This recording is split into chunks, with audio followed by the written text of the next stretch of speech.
your child safe. Let's watch.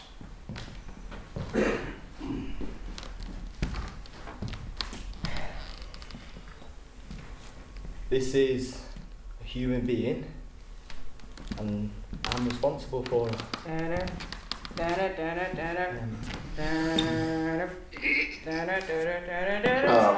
Pressure. It's kind of heavy, you know. It's kind of, you know, it's like. We need to get it right. We need to get it right. But it's my responsibility.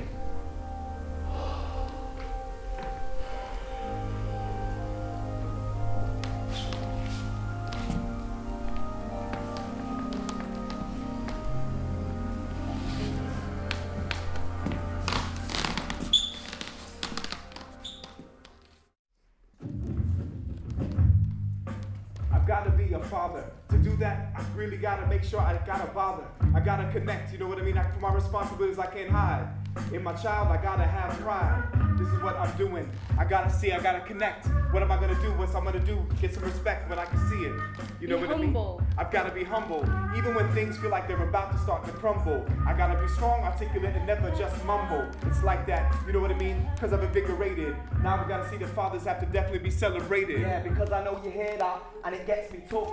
But you know what I think you need to do, mate? Step it up. You gotta step it up and connect. This is my generation. But what if I can't communicate and I feel isolation? Maybe I don't feel like I've had a role model. I'm feeling kind of trapped and I'm feeling all alone. With great power really comes a great responsibility, but you need to have the ability and also the humility. I gotta have humility, and then I got the energy. When I start to do this, man, I'm so glad in my life. Yo, I'm glad that I made it, because fathers need to be celebrated. Thank you very much. My name is Baba Israel. I'm Artistic Director of Contact, and welcome to Contact. You're up in the upper foyer now. Space 2 is just over there.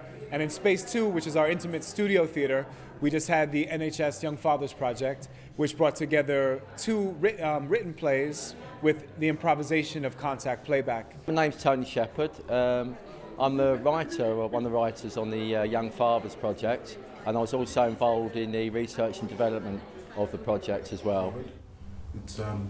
It's a sort of collaboration between the NHS and Contact and various other organisations, and basically we tackle issues with young fatherhood and try and give some insight into the whole situation of it.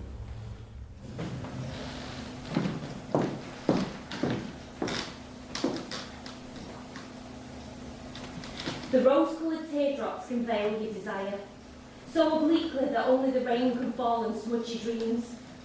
So we'll tussle them up with tissue paper and fairy dust and smile as they are carried away for ancient sailors to hopefully see. Where you are long to be rescued. But somehow, they never saw your life raft made of tissue paper and fairy dust. So you're just left to dwell in neither heaven nor hell. Instead, they call this place purgatory or life. What?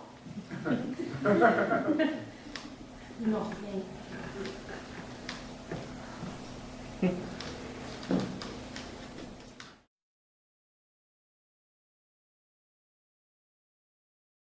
We're going to see the first showing of the plays of the Young Father plays, the two 10-minute plays on playback theatre.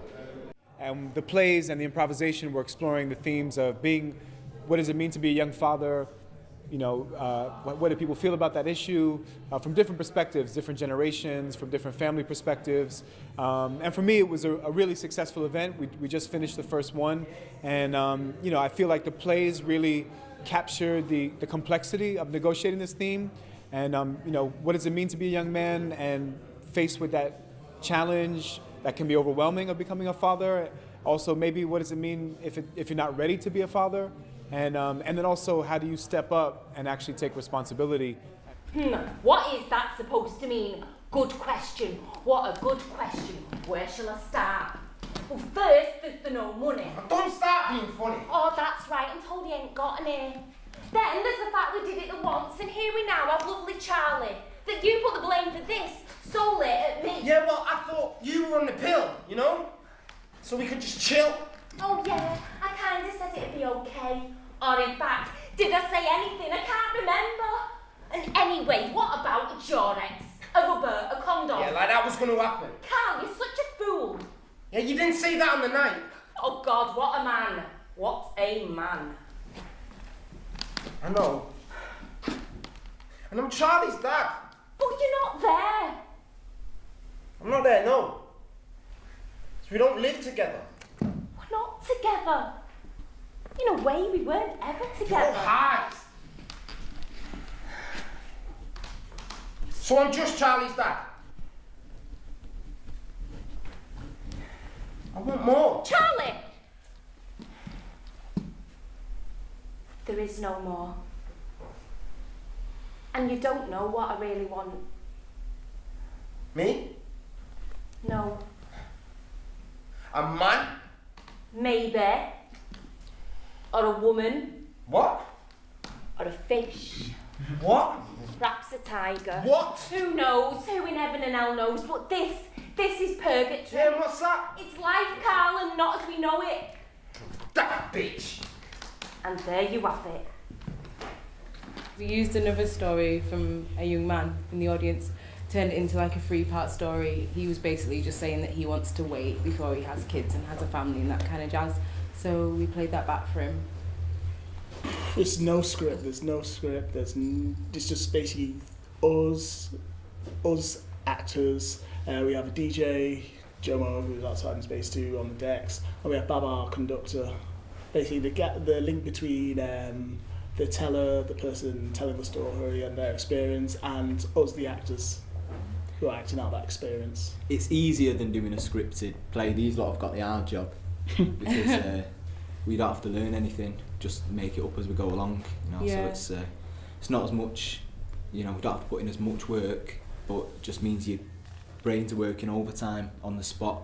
Cogs Yeah. are constantly going. I think you kind of have to be open. So, because you're working as a collective, you have to appreciate when someone makes an offer. You just go with it. And then also be open to interpret something in any which way. So, you can't be too self-conscious. You might do something and someone in the audience doesn't get it, but it makes sense to most people, so it's fine. Yeah.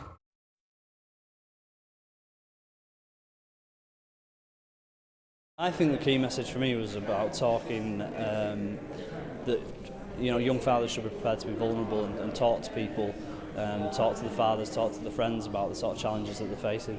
It was really thought-provoking, I think, in terms of like young fathers and also kind of the pressures that they have on them, and also the kind of I guess there was a lot of interesting questions about choice and their choice and their kind of their saying what's going on in their lives, and it was really thought-provoking. I really enjoyed it.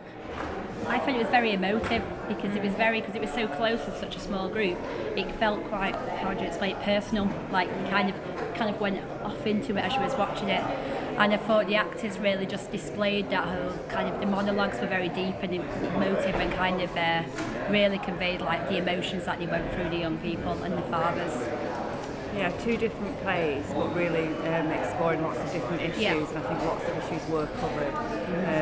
About the isolation, the overwhelming feeling, the relationship. Quite powerful as well. The first one, my thought was as well also on that child that they were discussing, that child's future.